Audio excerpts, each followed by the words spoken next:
El contenido del siguiente programa es responsabilidad de sus realizadores. Aquí comienza Calentando la Palabra en la UPN. El debate y la opinión sobre temas de coyuntura desde los micrófonos de la Pedagógica Radio. Bienvenidos.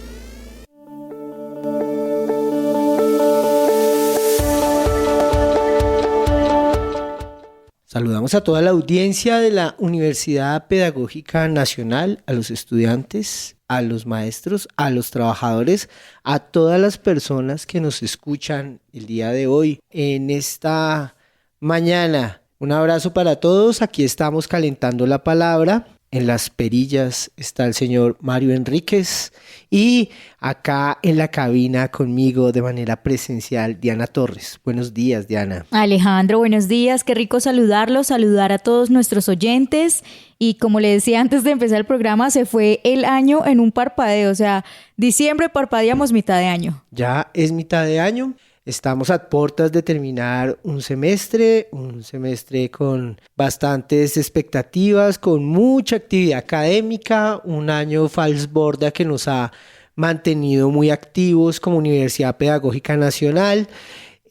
Otros temas como por ejemplo la 10ª conferencia de Claxo que se inaugura en estos próximos días, la próxima semana tenemos en Bogotá, en la Universidad Nacional, en la ASAP, en la Escuela Superior de Administración Pública, y también en la Universidad Pedagógica Nacional hay algunas actividades que vamos a desarrollar para esta 10ª conferencia de Claxo que se celebra en Bogotá.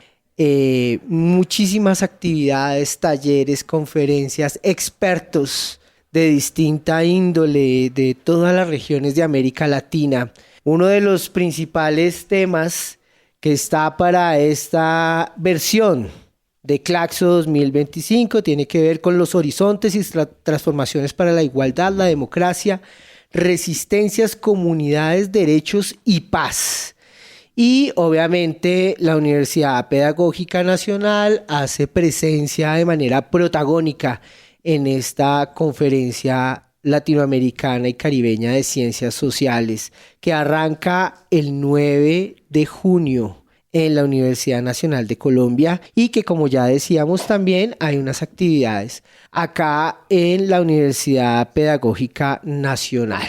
Entonces, con todo esto que ha venido pasando durante este primer semestre del año, Diana, hoy vamos a tener un tema bien interesante. Diana, ¿de qué se trata? Así es, Alejandro. Pues antes de contarle, me encantaría decirle a nuestros oyentes que nos cuenten a través de nuestro Instagram, @lapedagógica-radio, cómo les fue en este semestre, en este final de semestre. Mándenos un mensajito, por acá los estaremos leyendo. Estamos también muy emocionados porque vamos a hablar sobre inclusión, sobre el aula húmeda. La Universidad Pedagógica Nacional tiene un espacio muy bonito que es la piscina, pero aparte de dar clases de natación, de fomentar el deporte, tiene un componente social, inclusivo, que fomenta la inclusión de sociedades con términos de discapacidad, con familias que necesitan ayuda, y para eso tenemos un invitado muy, muy, muy especial. Él es Eduardo Delgado, doctor en educación, profesor de planta de la Universidad de la UPN y coordinador del Aula Húmeda. Eduardo, buenos días, bienvenido, gracias por estar en Calentando la Palabra y sobre todo por hacer este espacio Aula Húmeda un espacio tan bonito y tan pionero en Colombia. Diana, gracias Alejandro. Muy contento de estar aquí con ustedes. Bueno, profesor Eduardo, también celebramos su presencia acá en los micrófonos de la Pedagógica Radio, compartiendo con toda nuestra audiencia este proyecto, que no es un proyecto nuevo, que tiene una trayectoria muy fuerte en los procesos educativos en el país, no solamente en la Universidad Pedagógica. Pero hablemos un poquito del profesor Eduardo Delgado primero. ¿Quién es Eduardo Delgado? ¿De dónde viene? ¿Por qué este interés particular por estos temas? Cuéntenos un poco quién es el profesor Eduardo Delgado en su propia voz. Ok, Alejandro, Diana y las personas que nos escuchan. Creo que para hablar de todo este asunto, pues obviamente debemos comenzar por hablar de quiénes son las personas. Y digamos que yo siempre, desde muy chico, tuve la maravillosa posibilidad de compartir con personas que tenían formas distintas de ser y estar en el mundo. Ya sea desde, y cuando me refiero a distintas, me refiero distintas al parámetro, digamos al parámetro que establece la normalidad. Desde lo físico o desde lo cognitivo o desde lo emocional, en fin. Para mí la experiencia de compartir de tener amigos, personas cercanas y demás, compartir con estas personas con formas distintas de estar en el mundo y de ser, me marcó de una manera muy interesante. Y pues a lo largo de mi historia en los diferentes lugares en donde estuve, tanto en el colegio como en la universidad y demás, pues me interesó mucho, o me pareció, no era tampoco algo de un interés excesivo, sino me parecía que era perfectamente normal ser diferente. Entonces, digamos que a partir de eso, pues la vida me fue llevando a considerar la carrera de educación especial. Yo he estado vinculado con otros procesos, medicina de emergencias, con otro tipo de cosas, pero me pareció muy interesante trabajar en educación especial, sobre todo porque sentía en ese momento que podía profundizar en unas comprensiones distintas. Me fui encontrando también que esas comprensiones, culturalmente hablando, están llenas de una mirada del diagnóstico. Aprendí que la discapacidad no tiene que ver tanto con las características de funcionamiento individual, porque tú puedes tener unas características de funcionamiento claras, digamos, tú puedes percibir de manera diferente, ya sea visualmente, ya sea auditivamente, puedes caminar de manera distinta, moverte en ruedas, por ejemplo, y eso no configura una discapacidad. Eso es lo que configura, son unas características que te hacen, que te forman, pero no te resumen. Es decir, tú no te vuelves ese diagnóstico que te dan. Si no eres solo eso, no te define. Claro, pero es muy difícil socialmente hablando. Digamos, fue una de las cosas duras que me encontré yo ahí. Y me encontré también que es que la discapacidad no aparece entonces asociada al diagnóstico, sino aparece como una consecuencia de la relación con los otros. Cuando la relación con los otros está mediada por la discriminación, está mediada por la consideración de entrada de que es que tú no puedes, o que te hace falta algo, o que eres carente, pues cuando se piensa así es muy difícil y te encuentras con un mundo que te pone las cosas muy difíciles desde el principio. El perfecto ejemplo de esto es la accesibilidad, ¿cierto? Imagínense esa imagen que ha rodado mucho en diferentes lugares y es una persona en ruedas en la parte baja de una serie de escaleras que no puede subir, ¿sí? El problema no es que esa persona está en ruedas, el problema es que las escaleras, ese acceso está hecho solo para cierto grupo de personas. Y ahí aparece la discapacidad. Es decir, no tienes discapacidad por el hecho de estar en ruedas o por el hecho de necesitar apoyos, porque todos los necesitamos finalmente. Esa comprensión para mí fue muy importante para poder empezar a pensar las cosas de manera distinta. De esas comprensiones, digamos, de la comprensión de la discapacidad como una consecuencia relacional, de la comprensión de las personas como no definidas por unas características propias, aunque esas características pues forman parte, ¿cierto? Es decir, improntan profundamente, pero lo que se requiere es el diálogo con la sociedad misma para transformarlo. De ahí para allá he sumado a pues todo lo que aprendí aquí en la Universidad Pedagógica en la licenciatura, y a un reto que tuve antes de comenzar la licenciatura conocí por otros amigos a una persona con parálisis cerebral que me llevó al lado de la piscina que había construido. Él dirigía una fundación que ya no existe en este momento y yo quería ser voluntario y él me llevó, Mario Gómez, al frente de la piscina y me dijo, yo construí esta piscina para que la gente que es como yo sea libre. Si usted me puede ayudar en eso, fantástico. Qué Si no, lindo.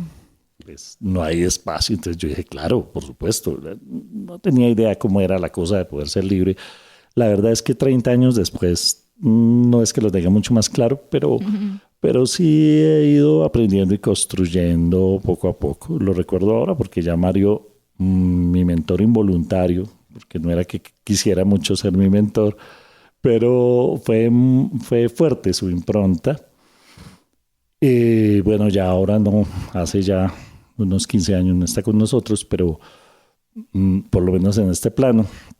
Pero sigue siendo para mí muy fuerte esa imagen de la libertad. La hemos entendido de diferentes maneras, pero en últimas lo que resultamos haciendo ya desde hace 20 años en la Universidad Pedagógica es el diseño de una estrategia pedagógica que denominamos aula húmeda, que son los ambientes pedagógicos complejos, es decir, que se centra en la relación del sujeto con el entorno, es decir, directamente estamos trabajando con la discapacidad, pero no desde una perspectiva compensatoria, no queremos quitarle nada ni ponerle nada, sino sobre todo hacer unos diseños en la interacción con los demás que permitan que esa persona pueda desarrollarse en todos los niveles. Indagando en esto, profe, ¿desde cuándo entonces usted está en la UPN con este esfuerzo? Y desde cuándo también, porque como estamos tratando de hacer memoria también alrededor de los 70 años de la universidad, pues chévere que hablemos, por ejemplo, de ese espacio, ¿no? Claro. Del aula húmeda. ¿Hace cuánto existe esta aula húmeda? ¿Para qué ha sido utilizada?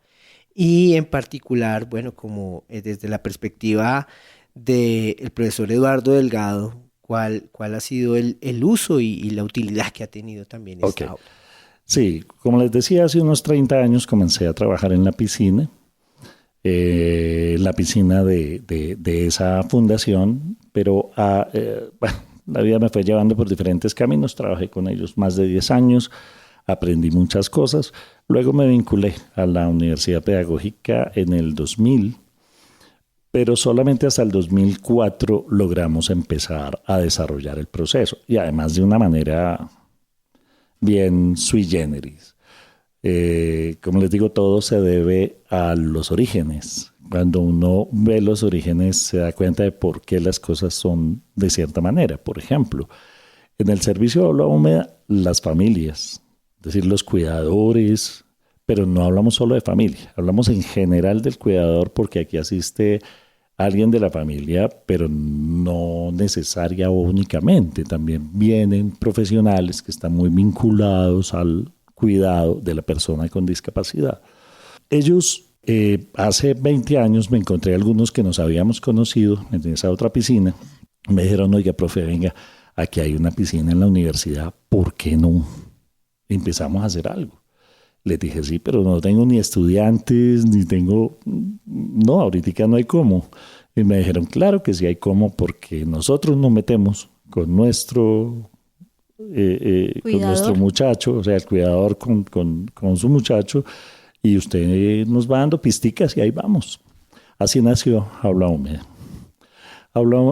Digamos que los cuidadores están de principio a fin en el proceso. Ellos están en todos los momentos, ellos llegan con su chino, se meten con él a la piscina, salen. Es decir, esto surgió y es de los pocos servicios en los cuales los cuidadores no llegan a dejar a su familiar para que le hagan cosas o le enseñen y se van, sino ellos están presentes al 100%, configurando un equipo que para nosotros es fundamental y es un equipo que se hace entre 3 saberes muy importantes. Uno, el saber de los docentes en formación. otro el saber de los cuidadores y otro el saber del participante, porque solamente él o ella saben quién es y cómo es moverse así. Entonces aquí empezó a surgir todo el trabajo. Actualmente, semanalmente atendemos pedagógicamente unas 70 personas en 3 horarios. Es decir, el miércoles en la mañana de 8 a 10 y otro grupo de 10 a 12, y los sábados en la mañana con una electiva abierta a todo programa. Entre semana vienen a hacer sus prácticas, casi siempre de educación especial, estudiantes de 5º, 7º, 8º, 9º y 10º. Se gradúan con nosotros. A estas alturas tenemos 69 trabajos de grado ya en el repositorio, publicados sobre diferentes temas relacionados con el ambiente pedagógico complejo aula húmeda, 5 proyectos de investigación. Y bueno, seguimos trabajando, ¿cierto? Ahorita, al cumplir los 20 años, pues estamos pensando en una serie de cosas que queremos hacer también para proyectarnos mucho más. ¿Estamos cumpliendo 20 o 21 años? ¿Sí, como 21. 21. Claro, del 2004. Sí. Bueno, profe, hay algo que me parece importante en lo que sería chévere detenernos un poco, y es este tema de, bueno, ¿qué es en últimas el aula húmeda y estos ambientes pedagógicos complejos que usted menciona? Para explicarle un poquito a la gente que nos escucha. Claro, aula húmeda es fundamentalmente una propuesta pedagógica, digamos un diseño pedagógico didáctico en un escenario diferente a los escenarios, digamos, de las escuelas. Por eso se llama aula húmeda, porque el salón de clases, por decirlo así, es la piscina. Y nuestros pupitres son los flotadores y el mediador fundamental es el agua. Allí lo que trabajamos no son el desarrollo de conceptos, ni siquiera el desarrollo de destrezas. Nosotros no le enseñamos a la gente a nadar. Y tampoco estamos buscando centralmente una propuesta, digamos, como muy lúdica o recreativa.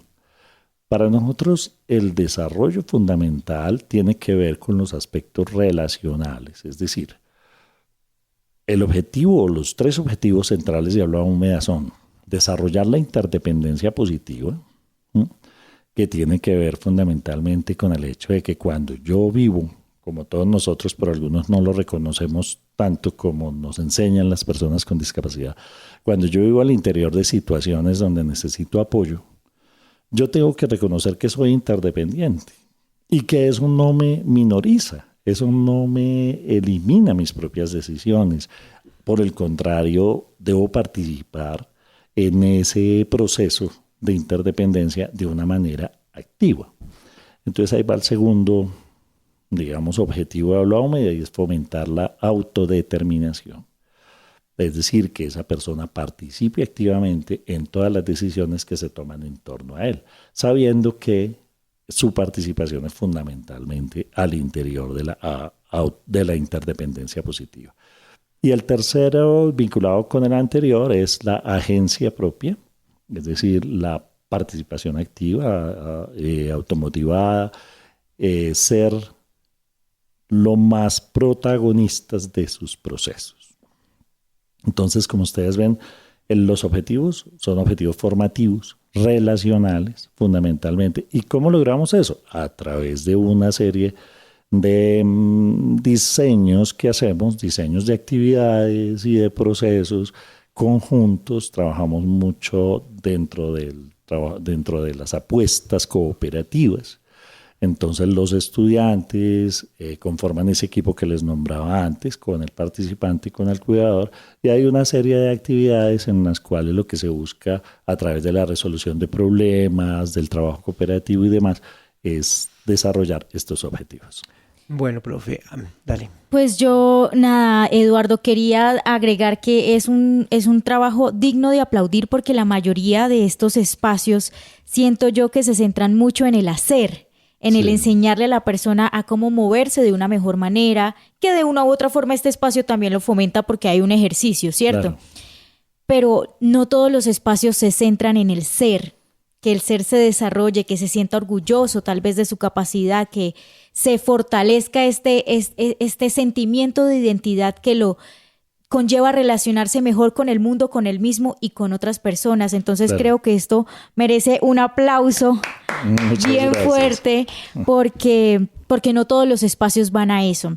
Claro, además que, perdóname, hay dos cosas que tú señalas que son bien importantes, y es que digamos que tradicionalmente la aproximación a las personas con discapacidad es una aproximación compensatoria o rehabilitatoria, o en la búsqueda de una enseñanza determinada, o en fin, ¿cierto? Casi que todo esto que tiene que ver con la participación, con la autodeterminación, con la interdependencia positiva, es algo que se deja muchas veces digamos, como una especie de consecuencia. No se busca intencionalmente, porque lo que se busca inicialmente es, no sé, tú decías que camine mejor, que desarrolle una serie de, digamos, compensaciones o destrezas a nivel funcional. Pero es que el problema no está en el funcionamiento. Claro, hay situaciones de funcionamiento, es decir, la dimensión individual que se atienden. Es decir, la persona busca los apoyos, la familia se adapta, busca que esté mejor, de la mejor manera posible, lo que necesite. Si necesita cosas para comunicarse, si necesita cosas para deambular, para muchas cosas, pues se generan los apoyos.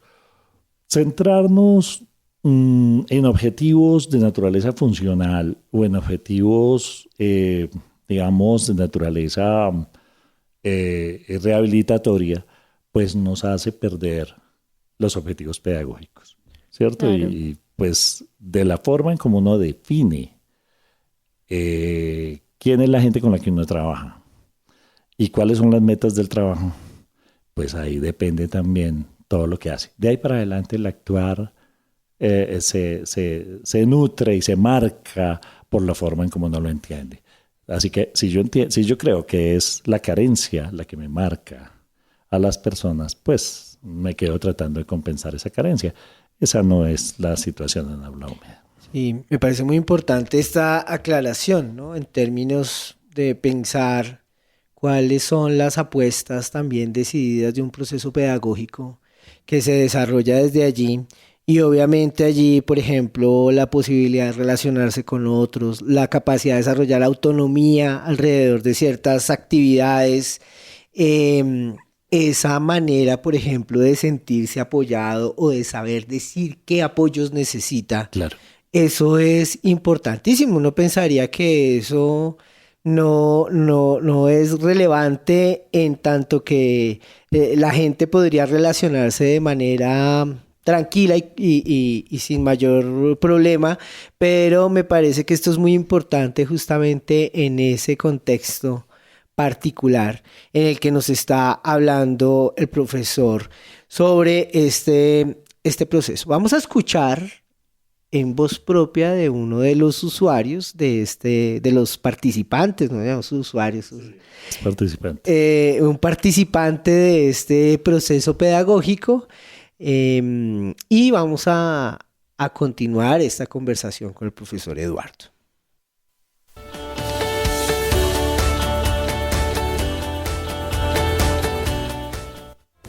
Nosotros llevamos en el programa Aula Húmeda alrededor de 17, 18 años en el horario de los sábados. El espacio nos ha permitido pues sentirnos, en el caso para amigos, como sentirse como un ave libre. Él le gusta mucho lo que es la piscina, le gusta mucho el agua. Aquí pues ha tenido la oportunidad de mejorar su equilibrio. El síndrome de mi hijo es síndrome ataxia cerebeloso. Entonces, en la piscina él ha mejorado mucho lo que es su equilibrio, porque tiene la posibilidad y la disfruta porque se siente libre, puede caminar, se defiende, pues no nada como un campeón, pero se defiende nadando. En cuanto a mí, pues también me ha servido mucho porque pues es una relajación El espacio de Aula Húmeda para nosotros es, como yo siempre lo he dicho, es una gran familia. Es una gran familia porque aquí todos nos apoyamos. No solo yo apoyo a mi hijo, sino también pues a los otros compañeros, a los otros padres y a los otros niños en condición de discapacidad, porque pues las discapacidades que se presentan aquí son diferentes. Entonces yo todo lo encierro que somos una gran familia. Y pues agradecer al profesor Eduardo.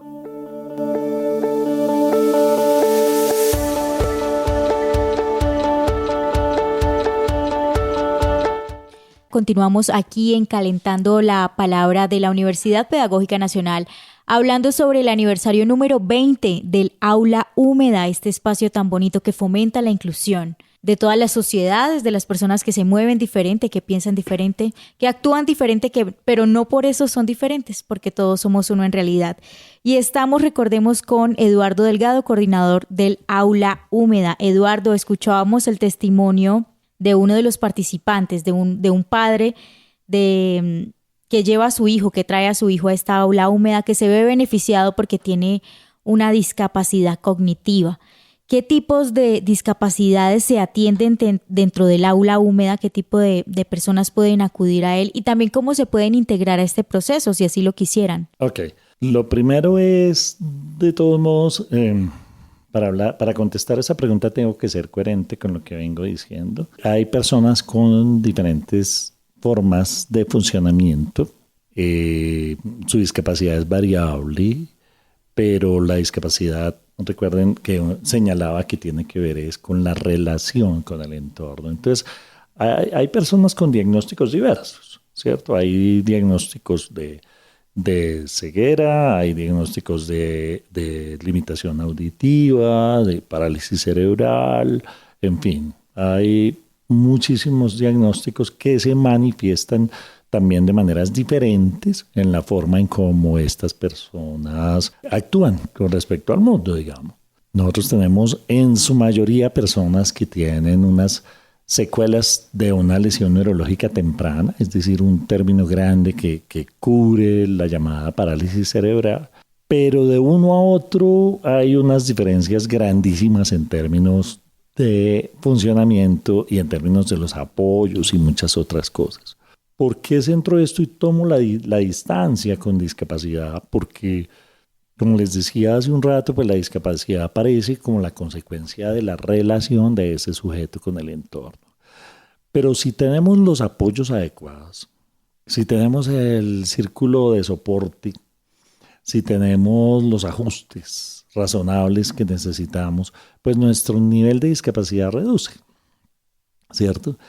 No cambia el diagnóstico, ese no cambia. O sea, si uno no ve, pues no va a ver mejor, pero los apoyos sí le van a permitir, todos los apoyos de orientación y movilidad, por ejemplo, le van a permitir ubicarse muy bien en el espacio, no perderse, usar las herramientas que necesita, comunicarse con los demás, en fin.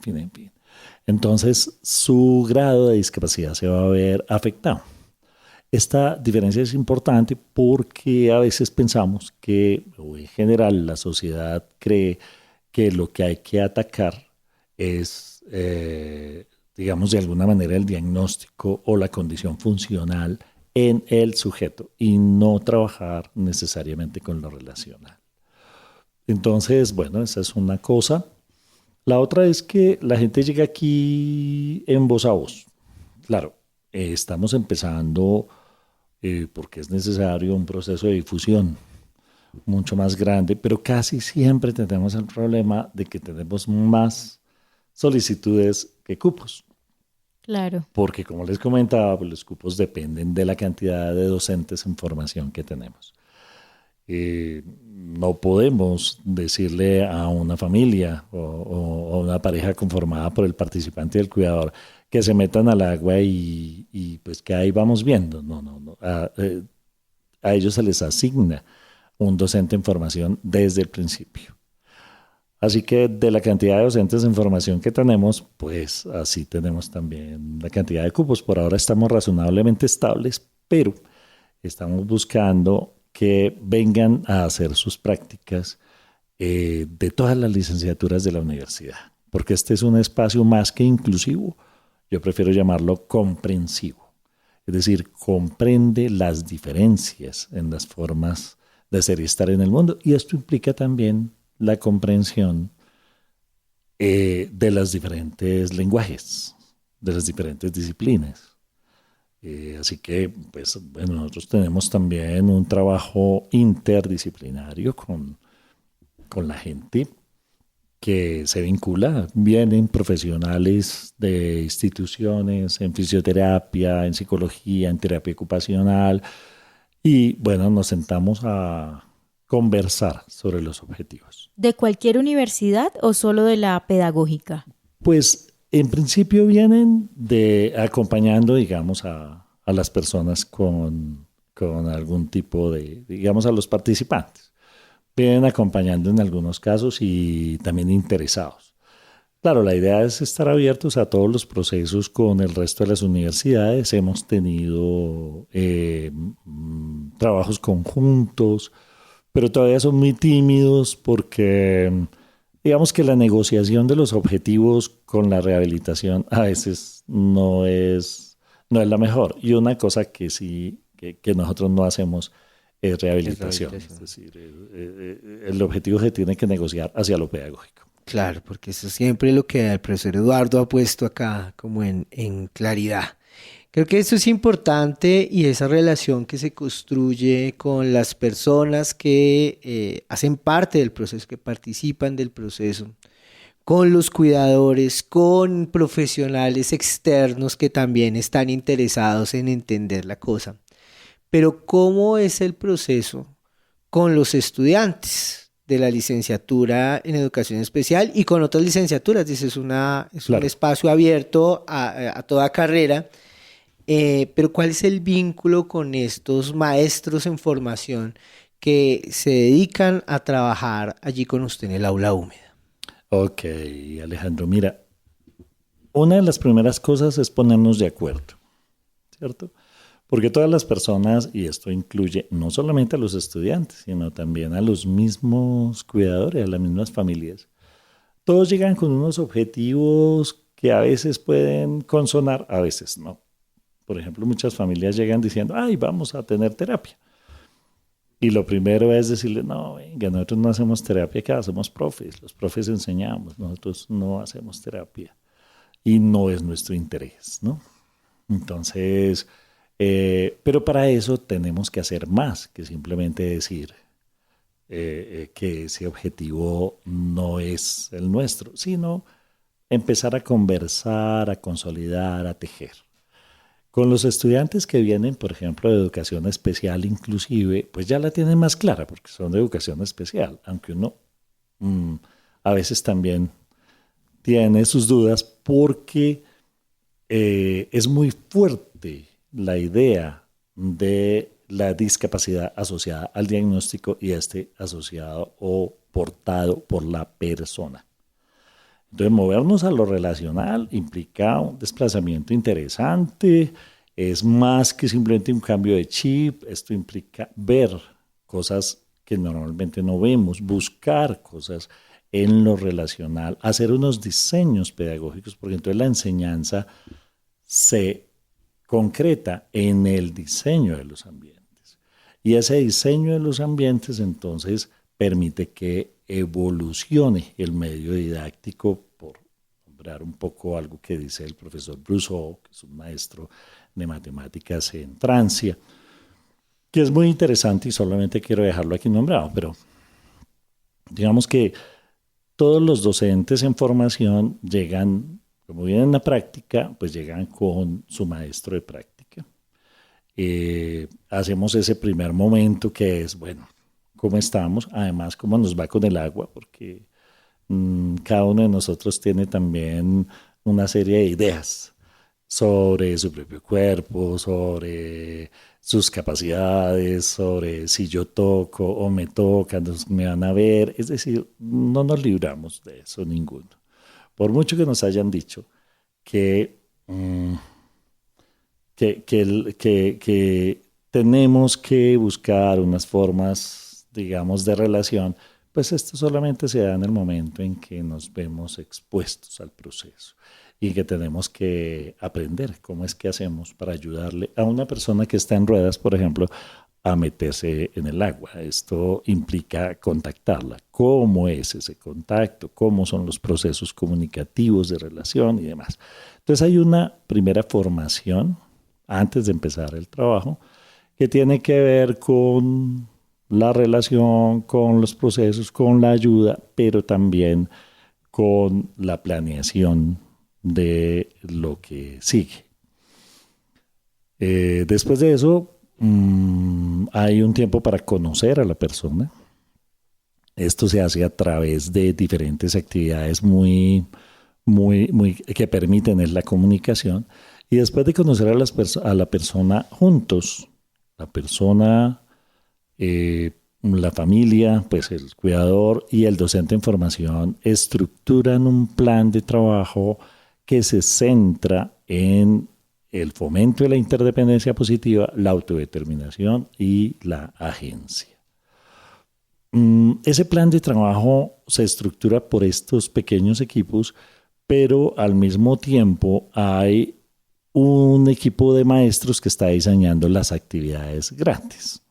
Digamos, nosotros tenemos 5 momentos en aula húmeda.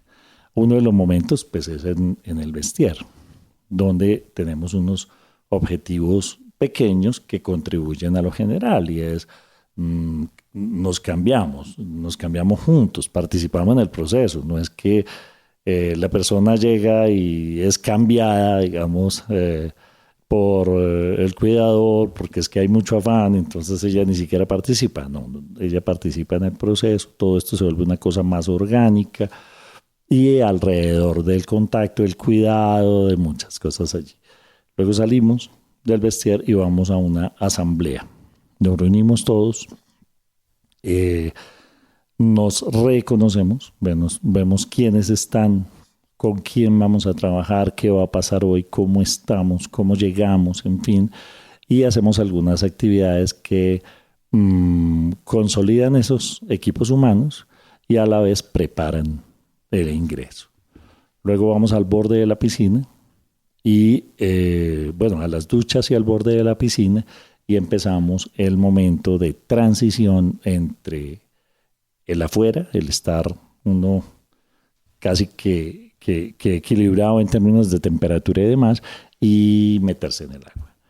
Meterse en el agua tiene muchas implicaciones para los chicos. Por ejemplo, la primera cosa que yo entendí con respecto a la libertad es que cuando tú tienes, por ejemplo, un imbalance muscular, es decir, cuando tus músculos no responden de manera coordinada porque hay una lesión temprana a nivel cerebral, entonces hay unos músculos que tienen un tono más elevado que otros y empiezas a tener unas posturas muy diferentes, digamos, a las posturas que podríamos llamar normales.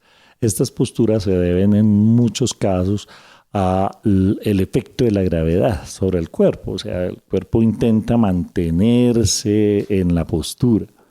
Cuando tú te metes al agua, con el agua al cuello, tú pesas solamente el 10% de lo que pesas afuera. Tu cerebro se da cuenta de eso. Porque eliminar el 90% de la gravedad implica eliminar, en términos prácticos, el 90% del peso. ¿Sí? ¿Y esto qué significa? Que lo que está diciendo el cerebro de, mira, tienes que tener esta postura para poder mantenerte, se puede liberar. Y el tono reduce, el tono baja. Al bajar el tono puedes hacer movimientos que no puedes hacer en ningún otro lugar, excepto que estés en una cámara de gravedad cero, por ejemplo. Pero ni en una colchoneta, Hay que decir que cuando tienes una alteración de tono, esta alteración de tono es 24/7. Es decir, durmiendo en todas las posturas, te afecta la comida, te afecta la comunicación, te afecta todo. Pero cuando estás en el agua, tienen la posibilidad de explorar otras cosas en términos de postura de movimiento y de muchas otras posibilidades. Qué interesante esto. Cuando las personas se dan cuenta de esto en el contacto con el agua y cuando los estudiantes se dan cuenta de esto, ¿qué situaciones suceden ahí en estos primeros instantes de reconocimiento de este tipo de situaciones? Pues lo primero es que buscamos que eso pase porque el tono muscular no solamente se eleva por esta situación de gravedad, sino también por otros aspectos, como ustedes saben, lo emocional, la sensibilidad, en fin, o sea, hay muchas cosas que están afectando ahí, hay mucha gente, hay ruido, el cambio de temperatura, en fin. Entonces lo que buscamos es modular todo esto. Y eso lo modulamos en ese primer momento, hacemos control respiratorio, vamos preparando. Así que esos primeros 15 minutos en el agua permiten que la gente se vaya dando cuenta, permiten que todos nos vayamos adaptando y también que desarrollemos ese estar bien en el agua. Ese es uno de los principios de agua húmeda. Nosotros no le enseñamos a nadar a la gente, pero sí necesitamos que se sienta bien en el medio líquido o si no, no funciona. Entonces hacemos eso y pasamos a la mayoría, pasan a un flotador. En ese momento también sucede una cosa mágica y es que ya no están en brazos de nadie, ya se pueden ir por sí mismos y además ya el tono ha bajado un poco, ya somos un poquito más libres, empezamos a explorar y todos asistimos, cuidadores, docentes y la misma persona. Asistimos a la apertura de una serie de posibilidades grandiosas en lo comunicativo, en lo relacional, y además la motivación es amplísima. Entonces no necesitamos ni siquiera estarle peleando al chino porque haga o no una cosa, sino simplemente diseñamos actividades provocativas con materiales provocativos y con ello logramos desarrollos interesantes allí. Muy bien. Profe, usted había hablado hace un momento de los trabajos de grado, que hay un montón, 70, casi 70 trabajos de grado alrededor de la propuesta del aula húmeda. ¿Cómo ha sido esto y qué ha significado también como toda esta exploración en términos de la investigación para la Facultad de Educación, pero pues para la Universidad Pedagógica ya? Para ir cerrando también el programa, ¿cuáles son las implicaciones de este proceso de aula húmeda que usted ha liderado en términos de una propuesta pedagógica que también, digamos, es un proyecto de la Universidad Pedagógica también para el país, para el mundo? Ok. Nosotros cuando comenzamos este trabajo, hace 21 años, había muchas cosas que intuíamos y pocas que teníamos claras. Por hablar del desempeño del agua, por los mismos objetivos, en fin, o sea, había muchas intuiciones que no estaban muy claras. Trabajamos con las familias, trabajamos con un grupo interesante de maestros que estaban vinculados allí. Y decidimos pasar una propuesta de investigación que fue la sistematización de la experiencia. La sistematización de la experiencia nos permitió construir tanto los principios, nosotros tenemos 9 principios, uno de los cuales es precisamente los equipos humanos, como lo nombraba ahorita, el otro es interdependencia, pero bueno, no los puedo nombrar ahora, y devolviéndome a lo que les decía de los momentos, pues después del momento de preparación del agua viene un momento de juego y tal, y luego viene un momento de consolidación y cierre. Cada uno de los grupos de práctica simultáneamente en su práctica tiene que ir desarrollando su proyecto de grado. Entonces, lo que han hecho, digamos, cada uno de estos grupos es formular un proyecto de grado que pasa por todas las fases de asesoría, de consolidación y demás. Se busca que generalmente esté vinculado a aula húmeda. Entonces, está vinculado, por ejemplo, se han desarrollado proyectos sobre aula húmeda como como el espacio para el cuidado. Fue una tesis de maestría que se desarrolló allí. Se hizo una tesis de especialización de comunicación aumentativa alternativa. Se ha trabajado con cuidadores en diferentes, con diferentes objetivos, pero fundamentalmente buscando posicionar a los cuidadores, empoderar a los cuidadores, más allá de un papel, digamos, asistencial. Se han desarrollado propuestas de temáticas, digamos, propuestas conceptuales. Todo el proceso o el desarrollo de los ambientes pedagógicos complejos pues ha tenido que ver con eso.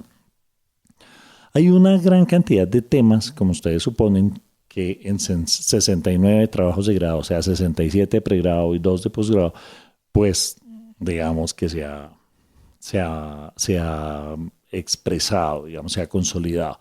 Nosotros tenemos hoy en día un documento reciente de documentos pedagógicos, el número 26, que sale, es la publicación de los ambientes pedagógicos complejos, recoge todo lo de aula húmeda y tiene también un cuadro donde puede consultarse cada una de las tesis que hay en el repositorio y poder, digamos, ampliar más esa información, ¿cierto? Porque ahorita pues, es difícil hablar de todas ellas. Pero creo que el impacto fundamental que se tiene para la universidad y en general, digamos, al campo de la educación de las personas con formas distintas de estar en el mundo, al campo mismo de la educación especial, es el desarrollo de la propuesta conceptual y didáctica de los ambientes pedagógicos complejos. O sea, creo que lo que más hemos logrado, digamos, como consolidar es esta propuesta conceptual. Ya lo otro es como todo lo que hacemos y lo que sale, lo que digamos, está allí vinculado. Muy interesante, profesor Eduardo. Muchísimas gracias por regalarnos estos minutos en los micrófonos de la Pedagógica Radio para contarnos esta experiencia maravillosa de 20 años consolidando un proceso pedagógico de aula húmeda.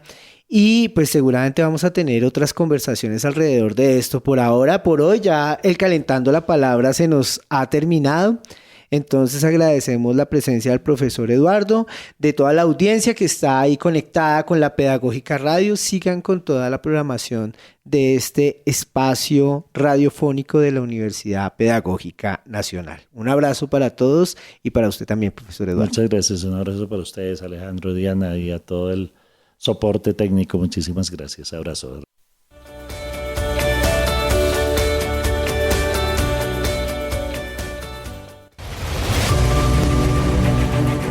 Universidad Pedagógica Nacional. 70 años siendo la educadora de educadores.